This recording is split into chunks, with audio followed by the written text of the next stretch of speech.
Now student, we have our third exercise of algebra class 9th topic sets.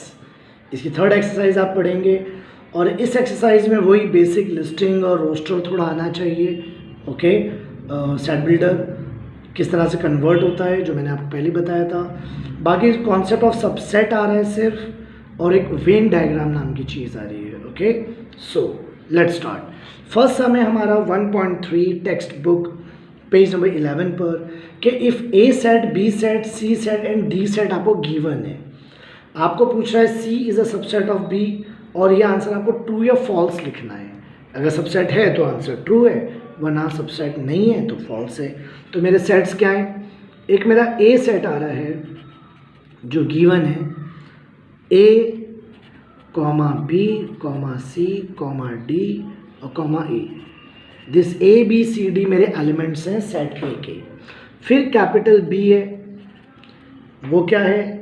C D E और F. C D E F और bracket close. तो ये B set है, ये इसके member हैं, element है. ओके, सी set क्या है मेरा? सी सेट है मेरा ओनली बी डी. ओके, और डी सेट क्या है मेरा? डी सेट है मेरा ए कॉमा ई. तो 4 सेट आपको गिवन है. आपको पहला क्वेश्चन कर रहा है कि C is a subset of B. ये आपको बताना है ट्रू या फॉल्स. तो पहले सबसेट का मीनिंग समझ लीजिए. ये मेरा सी सेट है और ये मेरा बी सेट है. सबसेट का मतलब होता है कि जब इस सी के सारे एलिमेंट बी में प्रेजेंट हों तो ये सबसेट है. जैसे आगे क्वेश्चन भी आने वाला है, question number 5. Poona, Maharashtra, India, Madhya Pradesh, Indore. आप देख लीजिए, चाहे मैं वो क्वेश्चन अभी लेने भी वाला हूँ. तो पूना महाराष्ट्र के अंदर है. Pune is in Maharashtra. तो if Pune is in Maharashtra है तो पुणे महाराष्ट्र के अंदर है, मतलब Pune is a subset of Maharashtra. Okay, but Maharashtra Pune के अंदर नहीं है, तो Maharashtra is not a subset. मतलब क्या हुआ कि सी के सारे एलिमेंट देखिए, सी का एक एलिमेंट है बी, एक डी. तो ये डी बी में प्रेजेंट है, डी बी में प्रेजेंट है, बट बी प्रेजेंट नहीं है. तो जब सी के सारे एलिमेंट बी में नहीं हैं तो C is not a subset, not a subset. Okay, ऐसा भी लिखते हैं सबसेट को, आप ऐसे कट कर देते हैं. तो ये आंसर क्या होगा आपका? False. This is your false answer. और अगर सेम आ जाता, मतलब सबसेट होता, तो आंसर होता ट्रू. True, got it. चलिए एक करके देखते हैं. और नेक्स्ट क्वेश्चन है, एक कोई भी ले लेते हैं. अब इसमें 6 हैं, इसमें से कोई भी एक दो ले लेते हैं. ओके, नाउ नेक्स्ट है मेरा एक D is a subset of B. क्या लिखा है? D is a subset of B. ये आपको बताना है कि है या नहीं है. तो what is my D? My D is AE. My D is AE and my B is CDEF. मतलब ये E तो इसमें है, D का एलिमेंट B में E तो है लेकिन A नहीं है. तो इसका भी आंसर होगा false, not a subset. Okay, now what we have, एक लास्ट ले लेते हैं, थर्ड ले लेते हैं जो लास्ट है. मैं अपनी सीक्वेंस में थर्ड ले रहा हूँ, क्वेश्चन वो लास्ट है. क्या लिखा हुआ है? C is a subset of A. C is a subset of A. देखे हैं या नहीं है? C के एलिमेंट क्या है? C का एलिमेंट है BD. क्या ये दोनों BD A में भी हैं? C is a subset of A.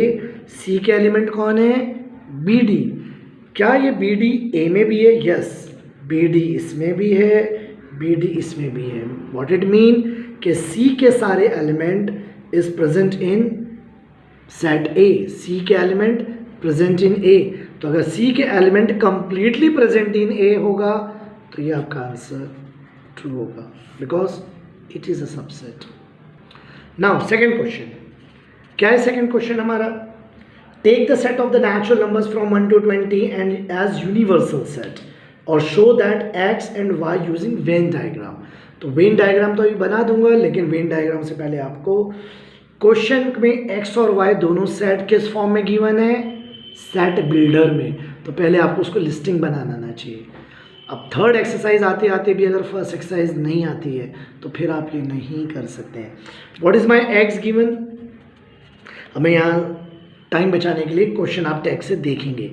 X क्या लिखा हुआ है, X such that X belongs to natural number, but कौन से natural number, 7 is less than X is less than 15, यानी वो 7 और 15 के बीच में है, 7 और 15 छोड़कर, तो वो कौन होगा, 8 9 10 11 12 13 14। ये x को मैंने सेट बिल्डर को किस में कर दिया, लिस्टिंग में। अगर आपने लिस्टिंग नहीं की तो प्रॉब्लम है, तो पहले लिस्टिंग आना चाहिए। और व्हाट इज माय y, ये भी सेट बिल्डर में गिवन है, y सच दैट y लिखा हुआ है, मैंने बताया था ना सच दैट, ये जो लाइन होती है, ठीक है ना, y सच दैट y, ये जो इस तरह से लाइन होती है ये सेट बिल्डर की पहचान है। अगर किसी ने डायरेक्ट थर्ड वीडियो देख रहा है मेरी, तो प्लीज़ वो फर्स्ट और सेकंड वीडियो देखकर थर्ड पे जाए, ओके। तो डायरेक्ट थर्ड वीडियो ना देखे, थर्ड एक्सरसाइज, पहले वो प्लेलिस्ट से फर्स्ट वीडियो और सेकंड वीडियो देख ले यूट्यूब पे, फिर थर्ड वीडियो पे आना, okay. y such that y belongs to, ये भी नेचुरल नंबर है, लेकिन कौन सा नेचुरल नंबर है, प्राइम नंबर फ्रॉम 1 से 20। तो प्राइम नंबर क्या होते हैं, प्राइम नंबर कल भी आ चुका है, प्राइम नंबर स्टार्ट्स फ्रॉम 2, तो 2 से लेके 20 तक कौन कौन से प्राइम नंबर होते हैं, 2 3 5 7 11 13 17 19। तो ये मेरे दो सेट गिवन नहीं थे, गिवन थे सेट बिल्डर में, मैंने लिस्ट बनाया। अगर मैं इसकी लिस्टिंग नहीं करूँगा तो मैं क्वेश्चन वेन डायग्राम कभी नहीं बना सकता, ओके, इसलिए मैंने इसको लिस्टिंग कर। नाउ ये वेन डायग्राम जो हम बनाएंगे, थोड़ा मैंने पहले से एक स्ट्रक्चर बना लिया है, बट थोड़ा गंदा दिख रहा है, तो थोड़ा सा मेरे पास राउंडर नहीं था, तो मैंने इसको किसी चीज़ से बनाने की कोशिश की, थोड़ा सा टेढ़ा मेढ़ा है, बट दिख जाएगा, वो कॉन्सेप्ट क्लियर हो जाएगा। सी, ये जो पहला सर्कल है ये मेरे एक्स सेट का है, और ये जो मेरा दूसरा सर्कल है ये वाई का है, और ये जो मेरा यू बाहर मैं लिख रहा हूँ ये मेरा कंप्लीट एक्स वाई का यूनिवर्सल सेट है। You is what, universal set, जो कितना है यूनिवर्सल सेट, 1 से 20। यूनिवर्सल सेट कितना है मेरा, 1 से 20। अब 1 से 20 तो है, इट्स ओके। एक्स को पहले लिख दो, एक्स में कौन है, 8 9 10। अब एक चीज़ और देखना होता है कि इन दोनों में कॉमन कौन है, 11 और 13 कॉमन है दोनों सेट में, ओके। कैसे, ऐसे, ये देखिए 11 और 13 कॉमन है दोनों में, तो जो कॉमन होता है उसको इस कॉमन वाले रीजन में आप लिख दीजिए।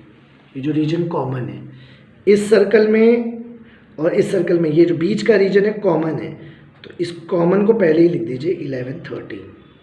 अब बताइए एक्स में कौन कौन था, 8 9 10 11, और कौन 12 13 आ गया 14, बस।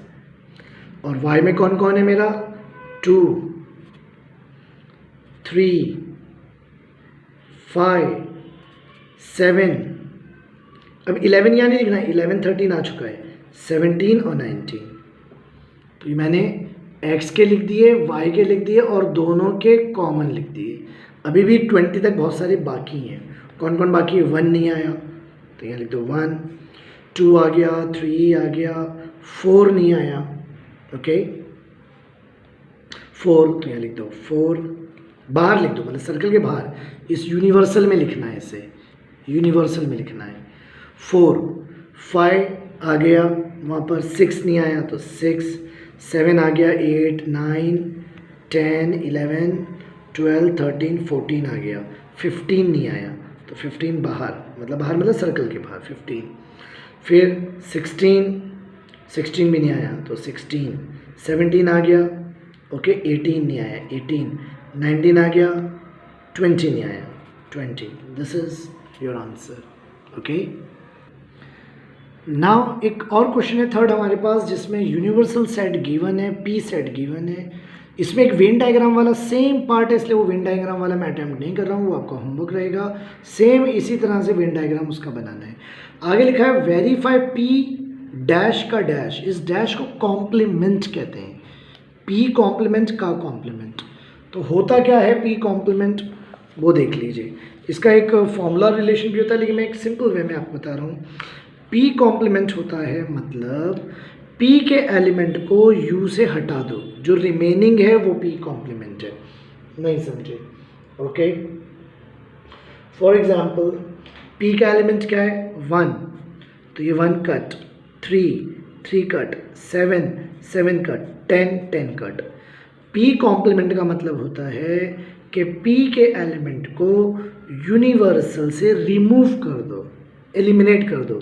तो 1 1 3 3 7 7 7 और 10 एलिमिनेट होगा, 9 नहीं, 10 और 10। तो क्या बचा आपका, जो बचा वो आंसर है, क्या आएगा 2 8 9 आएगा। ओके, 9 11 12, ये मेरा क्या आ गया पी कॉम्प्लीमेंट।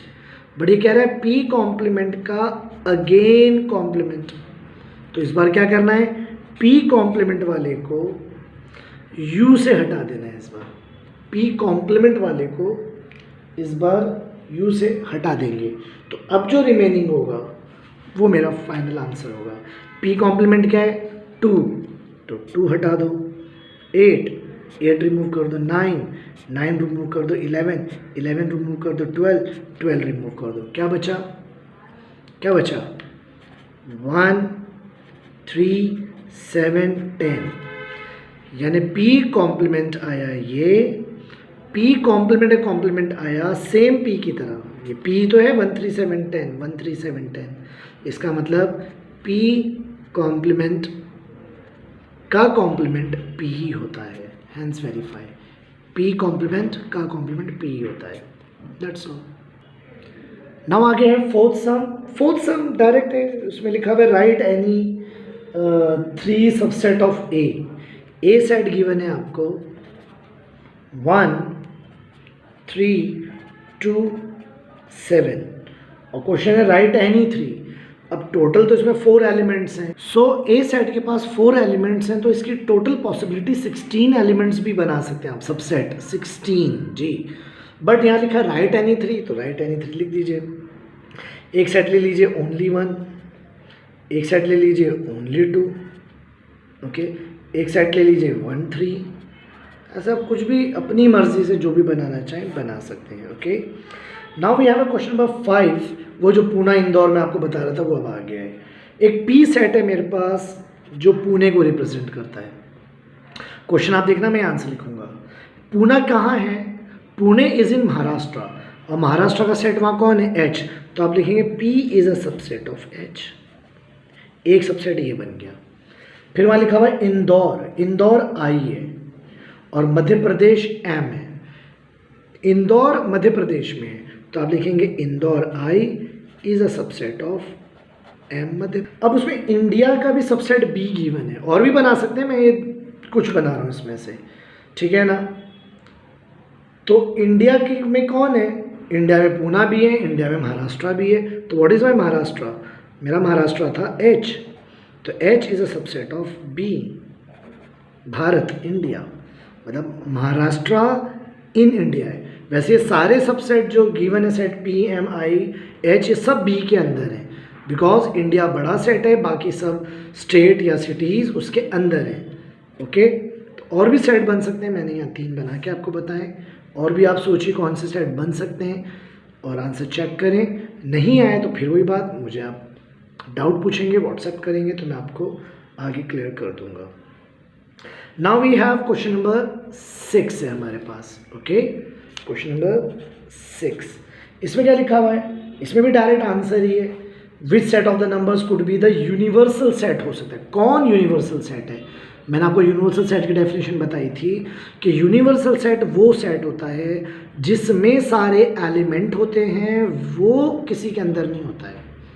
ओके, जैसे कि आपकी लाइब्रेरी, ओके, आपकी स्कूल लाइब्रेरी, लाइब्रेरी के अंदर सारे बुक्स होती हैं, इंग्लिश भी, हिंदी भी, मराठी भी, हिंदी भी, साइंस भी, एसएस भी, अलजेब्रा भी, ज्योमेट्री भी, मतलब अलग अलग सेट, सब सेट होते हैं ना, English set of books, SS set of books, Marathi set of books, algebra set of books, ये सारे के सारे सेट ऑफ बुक्स होते किसके अंदर हैं फाइनली, एक लाइब्रेरी के अंदर।